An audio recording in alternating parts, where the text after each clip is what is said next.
From following is the receipt and payment account, Dhananjay Library, Mumbai, for the year ending 31st March 2020.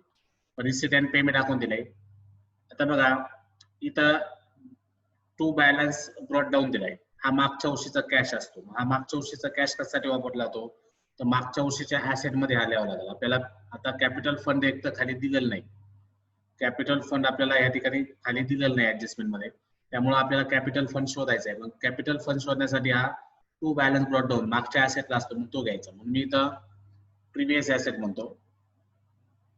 बघा येताना इथं दाखवतो मी previous इयरच्या ऍसेटला.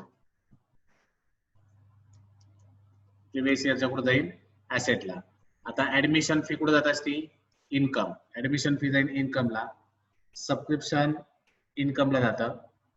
Lecturer hall hire charges income. त्याच्यानंतर miscellaneous income सुद्धा इन्कमला जाईल. इंटरेस्ट ऑन इन्व्हेस्टमेंट इन्कमला. इंटरेस्ट ऑन इन्व्हेस्टमेंट पण कुठे जातं, इन्कमला. आता सॅलरी जे आलंय, सॅलरी जातं एक्सपेंडिचर. रेंट जे आहे रेंट जाईल एक्सपेंडिचर. इन्व्हेस्टमेंट जाईल ऍसेट. स्टेशनरी जाईल एक्सपेंडिचर. इलेक्ट्रिसिटी चार्ज जाईल एक्सपेंडिचर. बुक्स जातील ऍसेटला. Outstanding expenses. आता हे 18-19 म्हणजे प्रिव्हियस इयरचं आहे का नाही, तर प्रिव्हियस इयरचं आउटस्टँडिंग होतं. मग आपण ते चालू वर्षी घेणार नाही, पण मागच्या बॅलन्स शीटला आपल्याला ते आउटस्टँडिंग म्हणून दाखवावं लागेल. म्हणून हे प्रिव्हियस इयरच्या लायबिलिटीला जाईल. प्रिव्हियस इयरच्या लायबिलिटीला, कारण की मागच्या वर्षी आउटस्टँडिंग पैसे होते 18-19 चे. मग हे मागच्या वर्षीच्या लायबिलिटीला असतील आणि हेच या वर्षी आपण देऊन टाकले, तर ह्या वर्षी आपण ते कुठे घेणार नाही. पण आपल्याला कॅपिटल फंड अकाउंट शोधायचं आहे. त्यासाठी आपल्याला जुनी बॅलन्स शीट बनवायची. जुन्या बॅलन्स शीट मध्ये आपल्याला हे आउटस्टँडिंग एक्सपेन्सेस 2018-19 चे दाखवावं लागतील लायबिलिटी साईडला. म्हणून इथं मी दिलं पीएल म्हणजे प्रिव्हियस इयरची लायबिलिटी, पीए म्हणजे प्रिव्हियस इयरची ऍसेट असं. आणि या करंट इयरला फक्त ऍसेट म्हणतोय, लायबिलिटी म्हणतो. त्याच्यानंतर बॅलन्स कॅरी डाऊन जे आहे ते चालू वर्षाचा ऍसेट असल्यामुळं, कॅश असल्यामुळं ते ए ऍसेट म्हणा. आता इथं बघा 31/3/2019 चे, तर library had the following asset also. Book 50,000, furniture 6,500, machinery 30,000. मग आता हे जे बुक्स आहे हे प्रिव्हियस इयरच्या ऍसेटला जातील, कारण हे ओपनिंग बॅलन्स आहे. त्यामुळे हे सगळे प्रिव्हियस इयरच्या ऍसेटला माना. प्रिव्हियस इयरचे ऍसेट. हे मशिनरी सुद्धा कुठे जाणार, प्रिव्हियस इयरच्या ऍसेटला. मग आता हे डबल जाणार, मागच्या वर्षाच्या ऍसेटला पण जाणार आणि चालू वर्षाच्या ऍसेटला पण घ्यायचे. कारण की जो मागचा क्लोजिंग ओपनिंग बॅलन्स असतो, मागच्या ऍसेटचा जो बॅलन्स असतो तो या वर्षी ओपनिंग बॅलन्स म्हणून चालू वर्षी पण दाखवा लागतो. म्हणून हे मागच्या वर्षीच्या पण ऍसेटला घ्या प्लस चालू वर्षाच्या ऍसेटला पण घ्या. आता सबस्क्रिप्शन रिसिव्ड इन ऍडव्हान्स. आता ऍडव्हान्स मध्ये सबस्क्रिप्शन आलं का नाही, मग ऍडव्हान्स मिळाला याचा अर्थ चालू वर्षाचा ऍडव्हान्स असल्यामुळं आपण इन्कम मधून लेस करणार. चालू वर्षाचा ऍडव्हान्स काय करणार, इन्कम मधून लेस. आणि सेकंड इफेक्ट जाईल, ऍडव्हान्सचा सेकंड इफेक्ट जातो लायबिलिटीला. ऍडव्हान्सचा सेकंड इफेक्ट जातो लायबिलिटीला. म्हणून या ठिकाणी मी एल दाखवला. इन्कम मधून लेस करा ऍडव्हान्स सबस्क्रिप्शन मधून, सेकंड इफेक्ट जाईल लायबिलिटीला. थोडं वर घेतो. आउटस्टँडिंग सॅलरी 800 आणि फॉर रेंट 950. मग आउटस्टँडिंग आलं का नाही, आता हे दोन्ही एक्सपेंडिचरचा असल्यामुळं एक्सपेंडिचरला आउटस्टँडिंग करंट इयरचा असल्यामुळं ऍड होणार. काय होईल, ऍड. सेकंड इफेक्ट जाणार लायबिलिटीला. सेकंड इफेक्ट कुठे जाईल, लायबिलिटीला. आउटस्टँडिंग हे एक्सपेंडिचरचे अकाउंट्स आहेत दोन्ही पण, म्हणून एक्सपेंडिचर मध्ये सॅलरीत पण ऍड करा, रेंट मध्ये पण ऍड करा. सेकंड इफेक्ट जाईल लायबिलिटीला. 50% admission fee should be capitalise. आता 50% कॅपिटलाइज सांगितल्यामुळं पहिला इफेक्ट इन्कम मधून 50% लेस करायचं. इन्कम मधून 50% काय करायचे, लेस. आणि सेकंड इफेक्ट जाईल लायबिलिटीला कॅपिटल फंड मध्ये ऍड करायचं. लायबिलिटीला कॅपिटल फंड मध्ये काय करणार, ऍड. मग या ठिकाणी बघा ऍडमिशन फीच्या बाबतीत ऍडमिशन फी सुरुवातीला आपण इन्कमला मांडणार, यातून 50% लेस करायचे आणि दुसरा इफेक्ट लायबिलिटीला कॅपिटल फंड मध्ये ऍड करायचे. आता फर्निचर डेप्रिसिएटिव्ह, मग फर्निचर असतं ऍसेटला. या ठिकाणी ऍसेटला पहिला इफेक्ट इन लेस, ऍसेटला पहिला इफेक्ट इन लेस आणि सेकंड इफेक्ट जाईल मग एक्सपेंडिचरला सेकंड इफेक्ट कुठे जाणार, एक्सपेंडिचरला. त्याच्यानंतर बघा library book were purchase 1 April 2019 charge depreciation 10%. मग आता लायब्ररीचे जे काही इथं वरती पैसे दिलेत बघा, लायब्ररी बुक्स इथे दिले बघा आणि वरती पण बुक्स दिलेत. मग आता हे जे बुक्स आहे हे जुने बुक्स आहेत. नवीन बुक इथं जे 5,000 दिसतंय ते आपल्याला 1 एप्रिल 2019 ला परचेस केलं साईडला. म्हणजे 1 एप्रिल 2019 म्हणजेच काय, वर्षाचे पहिला दिवस.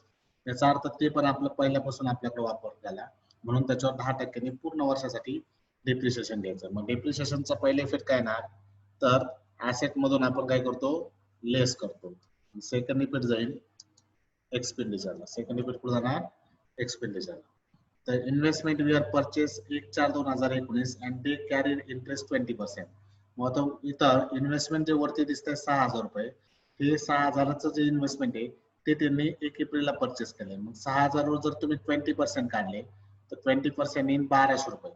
पण या ठिकाणी इंटरेस्ट ऑन इन्व्हेस्टमेंट किती दिसतंय इकडं पेमेंट रिसिप्टला 900 रुपये. मग याचा अर्थ 300 रुपये अजून आउटस्टँडिंग आपलं बाकी. मग इथं कसं केलं जाईल बघा, आपण जर इन्व्हेस्टमेंटचं बघितलं तर इन्व्हेस्टमेंट आपलं 6,000 आहे. वर्षभराचं जर 20% ने जर तुम्ही विचार केला तर 20% ने इंटरेस्ट जे आहे बघा, interest on investment 20% interest on investment यायला पाहिजे 1,200 रुपये. कारण 10% ने 6,000 जर तुम्ही 20% काढलं, 10% 600, 20% 1,200. 1,200 रुपये यायला पाहिजे. पण 1,200 पैकी तर रिसिप्टला किती दिसून राहिले, रिसिप्टला इंटरेस्ट ऑन इन्व्हेस्टमेंट दिसतंय 900 रुपये. रिसिप्टला किती दिवस राहिले, 900. मग ते 900 रुपये या ठिकाणी काय करावं लागतील, मिळाले. 1,200 पैकी 900 रुपये आपल्याला मिळाले, म्हणून या ठिकाणी 900 रुपये लेस करायचे. मग जर तुम्ही खाली विचार केला, 1,200 मधून 900 रुपये लेस केले, आउटस्टँडिंग जे काही इंटरेस्ट राहिलंय, आउटस्टँडिंग इंटरेस्ट राहिलाय 300 रुपये. आउटस्टँडिंग इंटरेस्ट किती राहिला, 300 रुपये. अशी आपली इन्व्हेस्टमेंटची ऍडजस्टमेंट आहे. ती आता मी इथे वर्किंग नोट या ठिकाणी केले बघा, 2 मिनिटं बघा. 20% इंटरेस्ट ऑन इन्व्हेस्टमेंट जर काढलं या 6,000 वर तर ते येईल 1,200. त्यापैकी इकडे इन्कमला दिसतंय 900 रुपये आपल्याला मिळाले, 1,200 मधून 900 गेले, 300 रुपये पेंडिंग आहे. मग आता 300चे दोन इफेक्ट काय येतील, तर पहिला इफेक्ट करायचा ऍसेटला इन्व्हेस्टमेंट मध्ये ऍड, सेकंड इफेक्ट करायचा हे इंटरेस्ट ऑन इन्व्हेस्टमेंट मध्ये ऍड, दोन इकडे ऍड करायचं. मग याचे दोन इफेक्ट कसे येणार बघा, ऍसेटला पण ऍड येईल आणि एक्सपेंडिचरला इन्कमला सुद्धा ऍड येईल. दोन्हीकडे ऍड करायचं. इन्कम मध्ये हे इंटरेस्ट ऑन इन्व्हेस्टमेंट आहे त्यात 300 ऍड करा, आणि ऍसेटला ही इन्व्हेस्टमेंट आहे त्याच्यात 300 ऍड करा. ठीक आहे, अशा पद्धतीने आपला हा प्रॉब्लेम आहे तो आपल्याला सॉल्व्ह करायचा. मग आता हे सॉल्व्ह करत असताना सगळ्यात अगोदर आपल्याला जुनी पहिली बॅलन्स शीट करून आपण कॅपिटल फंड शोधू. मग जुन्या बॅलन्स शीटला काय काय मांडायचं आहे, तर बघा जुन्या बॅलन्स शीटला जे जे येणार आहे आपण ते पहिलं मांडून घेऊया.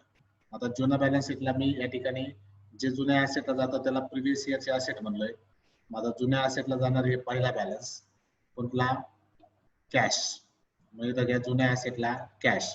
मग तुम्ही इथं ही नवीन ऍसेट बनवली, इथं खाली जुनी ऍसेट बनवली, इथं ऍसेट साइडला घ्या कॅश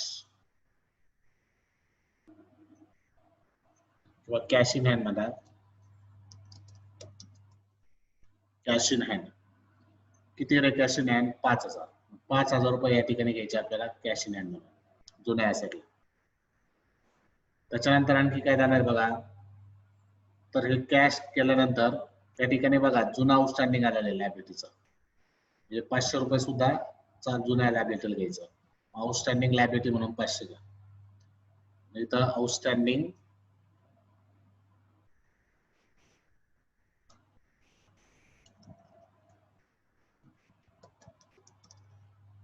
कशात आउटस्टँडिंग येते, आउटस्टँडिंग एक्सपेन्सेस 500 रुपये. आउटस्टँडिंग एक्सपेन्सेस 500 रुपये. या ठिकाणी आउटस्टँडिंग एक्सपेन्सेस आपण घेतले 500. आपण जुनी बॅलन्स शीट बनवत आहे त्यासाठी आपण ते तयार करतोय. सगळं जुन्या बॅलन्स शीटचे घेतोय बघा.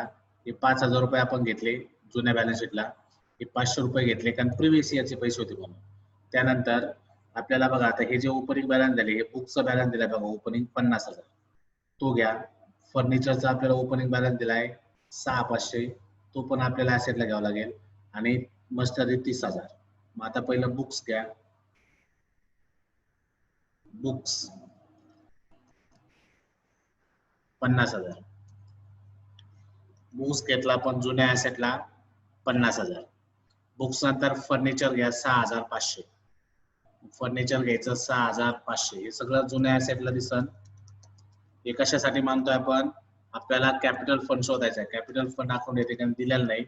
कॅपिटल फंड अकाउंट शोधण्यासाठी आपण हे सगळं मानतोय. 6,500 फर्निचर आणि मशिनरी आहे 30,000. या ठिकाणी मशिनरी घ्या 30,000. अशा पद्धतीने आपण जुन्या ऍसेट मांडल्या. आता ऍसेट मांडल्यात, लायबिलिटी मांडलेली जेवढं येत होतं ते आता क्लोज करून आपण कॅपिटल फंड या ठिकाणी शोधणार आहे.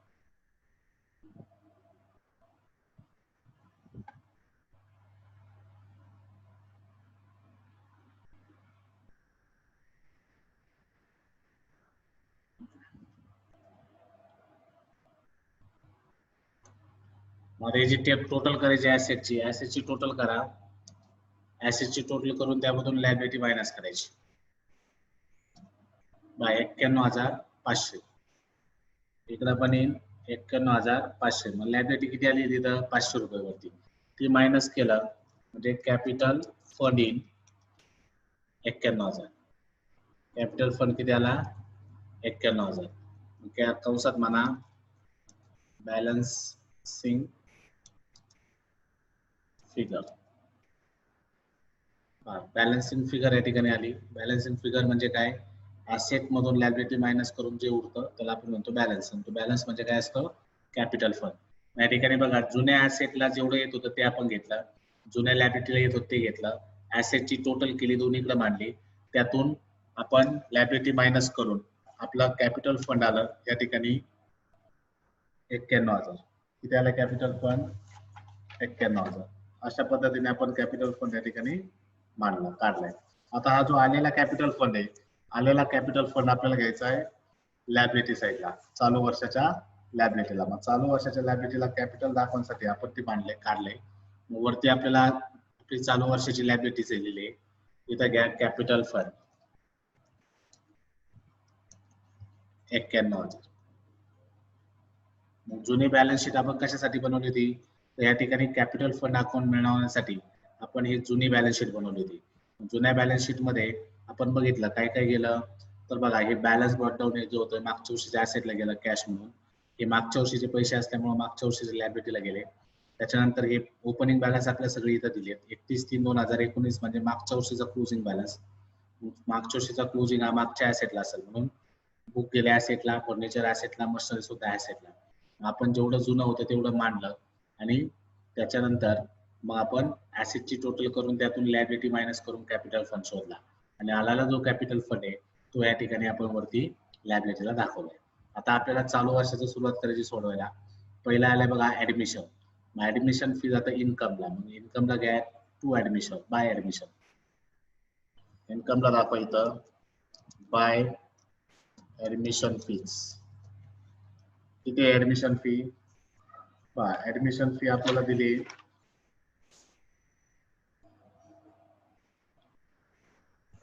ऍडमिशन फी आहे 4,500. ऍडमिशन फी किती दिली? 4,500. या ठिकाणी ऍडमिशन फी आपल्याला दिली आहे 4,500. पण ऍडमिशन फी वर आपल्याला एक ऍडजस्टमेंट दिली बघा. काय ऍडजस्टमेंट आहे? तर 4 नंबरची ऍडजस्टमेंट आहे बघा. 50% ऍडमिशन फी आर कॅपिटलाइज. काय सांगितली? कॅपिटलाइज सांगितली. मी सांगितलंय 50% आर कॅपिटलाइज असेल तर इन्कमला ऍडमिशन फी जाईल, त्यातून अर्धे लेस करा. लेस केलेले पैसे लायबिलिटीला कॅपिटल फंड मध्ये ऍड करा. म्हणून आपण काय करलं आता या ठिकाणी ऍडमिशन फी घेतलाय. ऍडमिशन फी मधून लेस करायचे 50% कॅपिटलाइज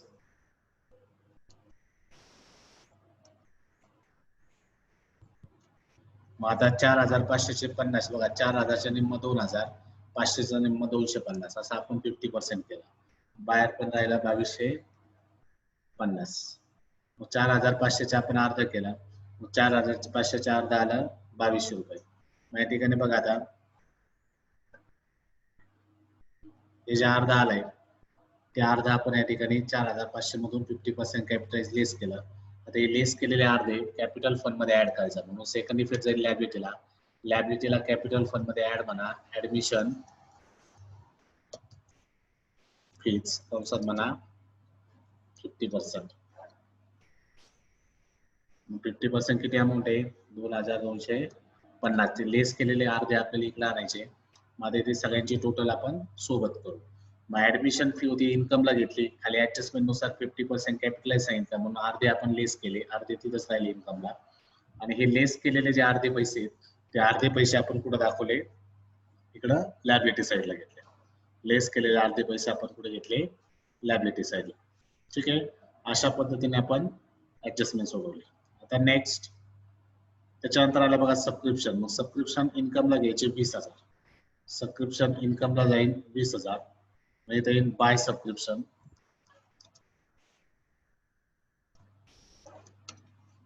20,000. आता सबस्क्रिप्शनच्या बाबतीत एक ऍडजस्टमेंट दिलेली बघा खाली. काय ऍडजस्टमेंट दिसते सबस्क्रिप्शनची?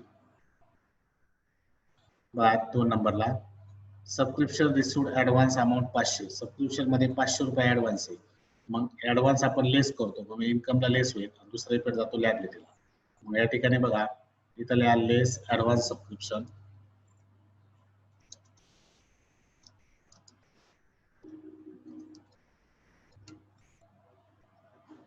Advance subscription.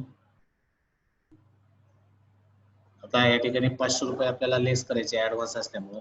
बाहेर आले 19,500.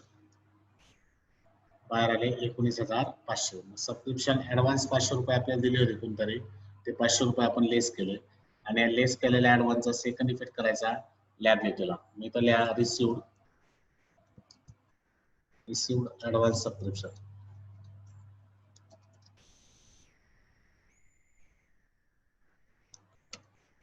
रिसिव्ड ऍडव्हान्स सबस्क्रिप्शन 500 रुपये. अशा पद्धतीने आपण काय केले? ऍडव्हान्स सबस्क्रिप्शनचे 2 इफेक्ट केला. पहिला इफेक्ट करंट इयरचा ऍडव्हान्स लेस होतो आणि सेकंड इफेक्ट जातो लॅबिलिटीला. मग करंट इयरचा ऍडव्हान्स असल्यामुळे लेस करून आपण कुठे घेतला? लॅबिलिटीला. प्रिव्हियस इयरचा असता तर आपण ऍड केला असता. काल 13 नंबर गणित आपण सोडवलंय, बरोबर आहे? सगळ्यांनी बघितलं का ते? 13 नंबर प्रॉब्लेमचं काल मी लिंक टाकली होती, ती बघा. आता हे 12 नंबरचं समोर समजावून सांगायचं म्हणून मी ते ठेवलं मागं. मग सबस्क्रिप्शन ऍडव्हान्स आलता, ऍडव्हान्स सबस्क्रिप्शन 500 लेस केले, त्याचा सेकंड इफेक्ट घेतला आपण लॅबिलिटीला. अशा पद्धतीने ऍडव्हान्स सबस्क्रिप्शनचे आपण 2 इफेक्ट केले. आता ऍडव्हान्स सबस्क्रिप्शन नंतर आले बघा लेक्चरर हॉल हायर्स. म्हणजे आपण भाड्याने दिलंय, 4,200 आपल्याला रेंट मिळाले. तो आपला इन्कम असल्यामुळं इथं घ्या by lecturer hall hire charges 4,200. Lecturer hall hire charges 4,200. तो आपण भाड्याने दिला, त्याचे मिळाले पैसे.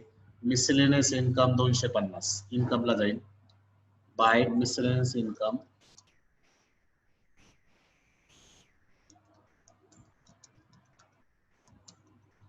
250. माय मिसलेनियस इन्कम 250. त्यानंतर बघा खाली आलाय इंटरेस्ट ऑन इन्व्हेस्टमेंट. आता इंटरेस्ट ऑन इन्व्हेस्टमेंटच्या बाबतीत मी सांगितलं इथं आपल्याला इंटरेस्ट मिळालाय 900. इन्व्हेस्टमेंट इथं दिसून राहिले आपल्याला 6,000. मग आता हे जे इंटरेस्ट ऑन इन्व्हेस्टमेंट आहे ते पहिलं इन्कमला घ्या इनरला बाय इंटरेस्ट ऑन इन्व्हेस्टमेंट 900 रुपये. आता जे मेन इन्व्हेस्टमेंट आहे ते ऍसेटला घ्या. इन्व्हेस्टमेंट पेमेंट साईडचं जे आलेलं आहे ऍसेटला घेतले 6,000. आता नीट बघा कसे ऍडजस्टमेंट सोडवतोय. बघा या ठिकाणी हे जे इंटरेस्ट ऑन इन्व्हेस्टमेंट आहे हे आपण घेतलं इन्कमला, हे इन्व्हेस्टमेंट घेतलं आपण 6,000 रुपये ऍसेटला. आता खाली ऍडजस्टमेंट काय सांगते बघा शेवटची 7 नंबरची. Interest on investment we are purchase 1/4/2019 and they carry 20% interest. मग ते वर्षाच्या सुरुवातीलाच खरेदी केली. 1/4 म्हणजे काय? आपल्या वर्षाची सुरुवातीच तारीख. या वर्षी सुरुवातीलाच आपण खरेदी केला. इंटरेस्ट ऑन इन्व्हेस्टमेंट 20% आपल्याला इंटरेस्ट मिळणार आहे. 600 वर जर 20% काढलं बघा 10% 600, 6,000 वर जर 20% काढलं तर 10% 600, मग 20% झालं 1200. मग 1200 रुपये आपला इंटरेस्ट ऑन इन्व्हेस्टमेंट यायला पाहिजे. त्यापैकी त्यांनी इथं रिसीटला 900 रुपये मिळाले असं दाखवलं. या 1200 मधून मी 900 वजा केले, राहिले किती इथं 300 रुपये. म्हणजे जे 300 रुपये खालचे राहिले ते राहिले आउटस्टँडिंग, म्हणजे ते आपल्याला अजून भेटलं नाही. आणि आपल्याला टोटल वर्षभरामध्ये 1200 रुपये इंटरेस्ट मिळायला पाहिजे 20%. 6,000 वर 20% 1200 येतं. त्यातले 900 रुपये इथं ऑलरेडी मिळाले, उरलेले 300 रुपये अजून आउटस्टँडिंग आहे. मग आता त्याचे दोन इफेक्ट काय येणार, जे उरलेले 300 रुपये ते इन्कमला सुद्धा ऍड करायचे, ऍड आउटस्टँडिंग इंटरेस्ट म्हणून. आउटस्टँडिंग इंटरेस्ट 300 म्हणजे बाहेर जातील 1200 रुपये. बाहेर किती गेले, 1200. म्हणजे इंटरेस्ट ऑन इन्व्हेस्टमेंट होतं, टोटल आपल्याला 1200 मिळायला पाहिजे, त्यापैकी आपल्याला 900 मिळाले होते, उरलेले 300 आपण आउटस्टँडिंग म्हणून घेतले. आणि आउटस्टँडिंगचा सेकंड इफेक्ट ऍसेटला करायचं, इथं ऍड आउटस्टँडिंग इंटरेस्ट 300 रुपये. म्हणजे इथं बाहेर जातील 6300, बाहेर गेले 6300. अशा पद्धतीने आपण आउटस्टँडिंग इंटरेस्ट ऑन इन्व्हेस्टमेंटची ऍडजस्टमेंट आपण सोडवली. आउटस्टँडिंग इंटरेस्ट ऑन ऍडजस्टमेंट सोडवण्यासाठी आपण काय केलं, पहिले इंटरेस्ट ऑन इन्व्हेस्टमेंट घेतला, नंतर इन्व्हेस्टमेंट घेतलं बघा ऍसेटला. मग आपण म्हटलो जर 20% जर इंटरेस्ट ऑन इन्व्हेस्टमेंट काढलं तर ते 1200 रुपये यायला पाहिजे, पण इथं आपल्याला रिसिप्टला फक्त किती दिसते, 900 रुपये. मग याचा अर्थ 300 रुपये अजून पेंडिंग आहे. मग ते 300 रुपये या ठिकाणी काय केले आपण, आउटस्टँडिंग इंटरेस्ट म्हणून ऍड केलं, आणि त्याचा सेकंड इफेक्ट ऍसेटला जुन्या इन्व्हेस्टमेंट मध्ये आपण 300 रुपये ऍड केले, बाहेर आले 6300. अशी ती ऍडजस्टमेंट आपण पूर्ण काय केली, सॉल्व आउट केली. पहा मग आता रिसिप्ट साईड पूर्ण झाली. पेमेंट साईडला पहिले आले सॅलरी, सॅलरी जाता एक्सपेंडिचरला. एक्सपेंडिचरला लिहायचं टू सॅलरी. किती सॅलरीज, 9000. इनरला घ्या 9000, त्याच्यावर ऍडजस्टमेंट आउटस्टँडिंगची. बस सॅलरी घेतला आपण इनरला. मग सॅलरी 9000 रुपये घेतल्यानंतर आपल्याला इथं 3 नंबरची ऍडजस्टमेंट दिलेली बघा.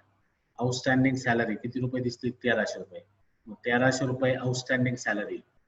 मग आउटस्टँडिंग हे नेहमी ऍड होतं, म्हणून सॅलरी मध्ये ऍड करायचं, ऍड आउटस्टँडिंग. ते काही सांगितलं नाही, याचा अर्थ करंट इयरचं असतं, करंट इयरचं आउटस्टँडिंग. मग 1300 रुपये ऍड केल्यानंतर बाहेर आले 10300. बाहेर किती आले, 10300. अशा पद्धतीने आपण आउटस्टँडिंग ऍड केलं. मग आता या आउटस्टँडिंगचा सेकंड इफेक्ट जातो लॅबिलिटीला. आउटस्टँडिंगचा दुसरा इफेक्ट कुठे जाणार, लॅबिलिटीला. मग आउटस्टँडिंग खाली म्हणा सॅलरी 1300 रुपये.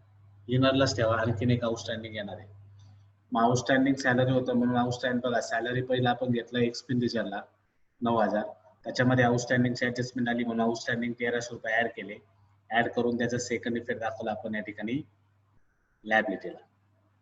ठीक आहे, अशा पद्धतीने ही आउटस्टँडिंग सॅलरीची आपण ऍडजस्टमेंट केली. त्यानंतर रेंट आलंय बघा, रेंटचं सुद्धा सेम. रेंट पहिला आपल्याला घ्यायचंय एक्सपेंडिचरला 7500. इथे घ्या टू रेंट 7500. To rent 7500.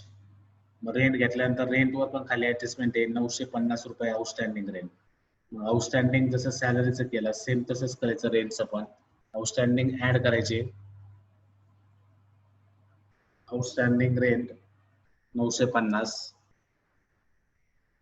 आता दोन्ही मिळून बाहेर झाले बघा 7500 प्लस 950, 8450. 8450 बाहेर. रेंटचा दुसरा इफेक्ट करायचा इथं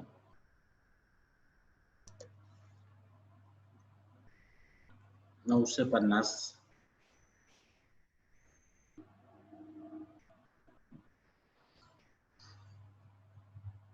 आता या ठिकाणी दोन्ही मिळून बाहेर घ्या 950 आणि 1300, 2250.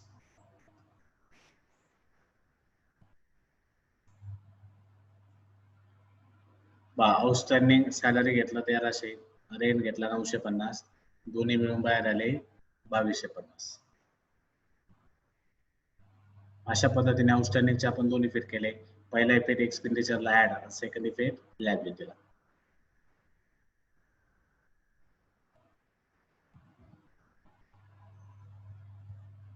आता पुढं आउटस्टँडिंग रेंटचं झाल्यानंतर इन्व्हेस्टमेंट आला बघा. इन्व्हेस्टमेंटची ऍडजस्टमेंट केली आपण. स्टेशनरी जाईन एक्सपेंडिचरला. then 2 stationery,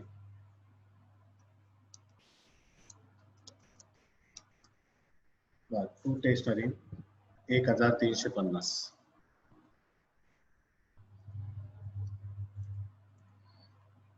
1350 आउटरला.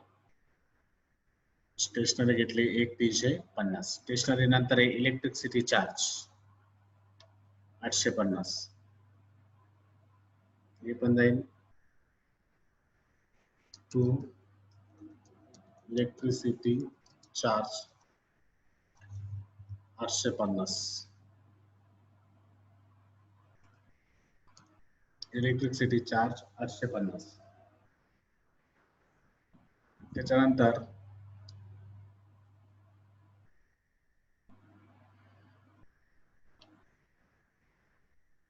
इलेक्ट्रिसिटी चार्ज नंतर आले पुढे बुक्स आलेत बघा 5000. आता हे जे बुक्स 5000 आहे, पण खाली पण या ठिकाणी आपल्याला 50,000चा ओपनिंग बॅलन्स दिलाय बघा.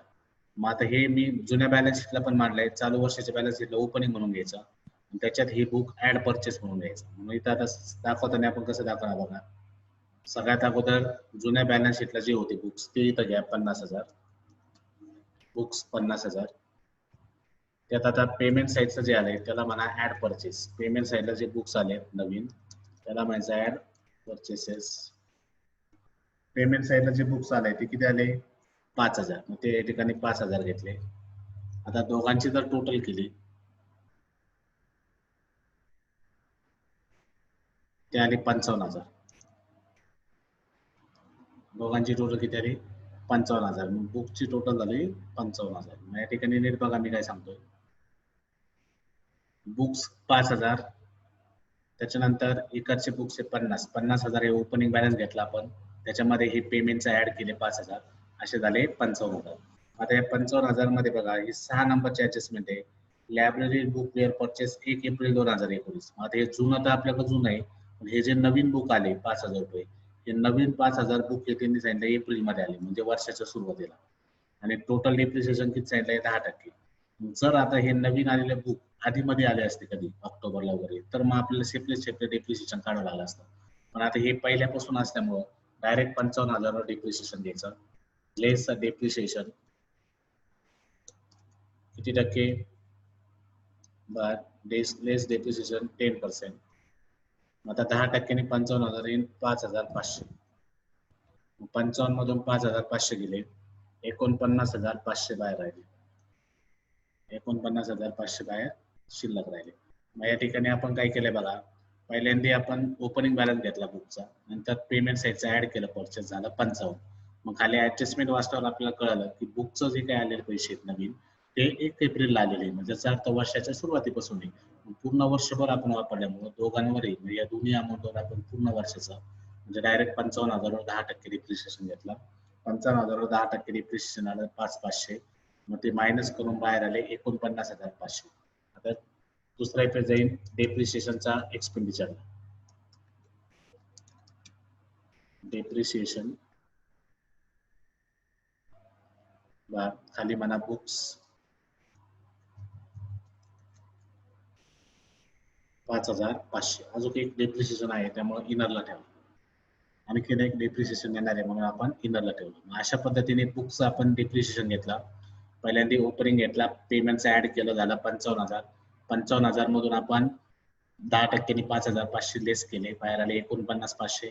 55चा सेकंड इफेक्ट गेला इकडं, 5,500चा सेकंड इफेक्ट गेला एक्सपेंडिचरला 2 डेप्रिसिएशन. तर सेम बुक्स नंतर आउटस्टँडिंग एक्सपेन्स. आता हे जुन्या लायबिलिटीला दाखवायचे, ते जुने पैसे होते, मग ते फक्त जुन्या लायबिलिटीला आपण दाखवले, चालू वर्षी घ्यायचे नाही. आणि हे जे आहे ते कॅश इन हँड म्हणून ऍसेटला घ्या 4,650. कॅश इन हँड म्हणून 4,650 ऍसेटला.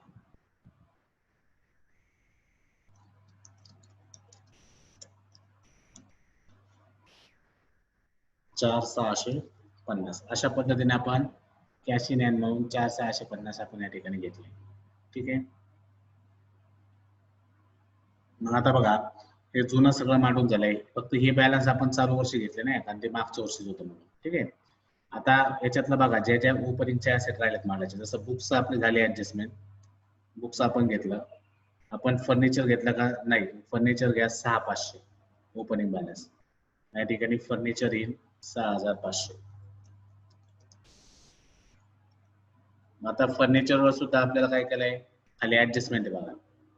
फर्निचर ओपनिंग बॅलन्स घेतला आपण 6500, त्याच्यानंतर मशिनरीचं घेऊन टाका 30,000, एक ओळ सोडून मशिनरीचं घ्या 30,000, म्हणजे ओपनिंग बॅलन्स आपण सगळे घेतले. मशिनरी 30,000, मशिनरीवर ऍडजस्टमेंट नाहीये मग आउटरला, मग ज्याच्यावर ऍडजस्टमेंट येते फक्त आपण इनरला घेतली. मग आता ही जी 1 नंबरची ऍडजस्टमेंट होती, 1 नंबरच्या ऍडजस्टमेंट नुसार बुकचा बॅलन्स दोन्ही ऍसेटला मांडला, फर्निचरचा ऍसेट दोन्ही ऍसेटला मांडला आणि मशिनरी पण. मग आता आपल्याला ही 5 नंबरची ऍडजस्टमेंट काय सांगते की फर्निचर डिप्रिशिएट 10%. फर्निचरचं डिप्रिशिएशन किती पर्सेंट घ्यायचं आहे, 10%. मग 10% फर्निचरचं डिप्रिशिएशन आहे, म्हणून फर्निचर मधून 10% लेस करा, म्हणून इथे लेस डिप्रिशिएशन 10%, 650. मग 6500 मधून 650 गेले, मग 6000 मधून 150 गेले, म्हणजे 5850 बाहेर राहतील. 5850 आउटरला आले. 5 आपण 6500 मधून 650 रुपये मायनस केले, बाहेर आले 5850. आणि याचा सेकंड इफेक्ट जाईल एक्सपेंडिचरला. फर्निचर 650, फर्निचर 650, मग टोटल आले 5500 650 1100, 6150 बाहेर येते, 6150 बाहेर आले.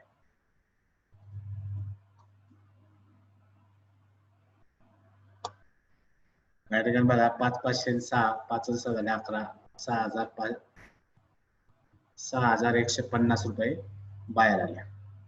अशा पद्धतीने आपण काय केलं, फर्निचरचं डेप्रिशिएशन या ठिकाणी 650 मायनस केले, सेकंड इफेक्ट घेतला आपण इथं एक्सपेंडिचरला.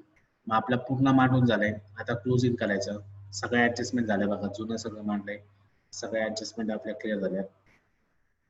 मग आता आपल्याला फक्त क्लोज करायचा. क्लोज करताना आपला जो नियम आहे नेहमीचा, तो त्या ठिकाणी दोन्ही साईडची टोटल करायची, जी मोठी असेल ती दोन्ही एकदा मांडायची.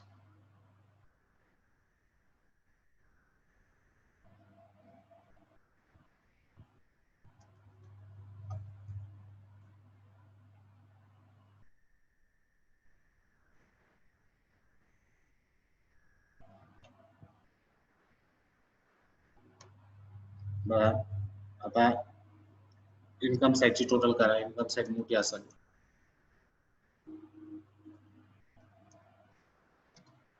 बस 27,400, 27,400 आपली इन्कम साईड आली. 27,400 मधून डेबिट साईड वजा केली, इथे टू सरप्लस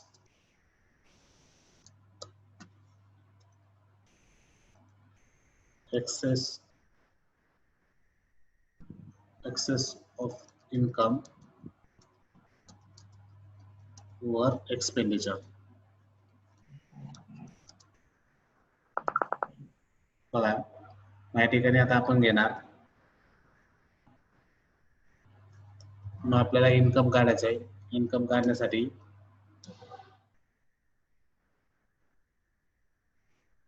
आपल्याला मायनस करायची डेबिट साईडची टोटल, एक्सपेंडिचर साईडची टोटल मायनस करा.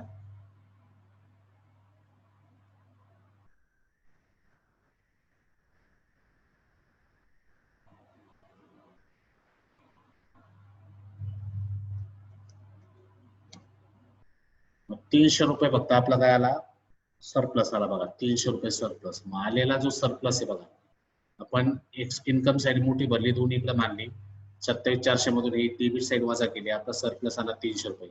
आलेला सरप्लस या ठिकाणी घ्या, ऍड सरप्लस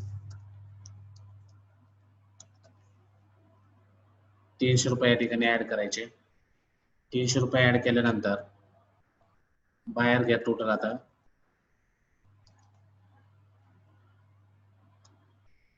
सरप्लस हा कॅपिटल फंड मध्ये ऍड होतो.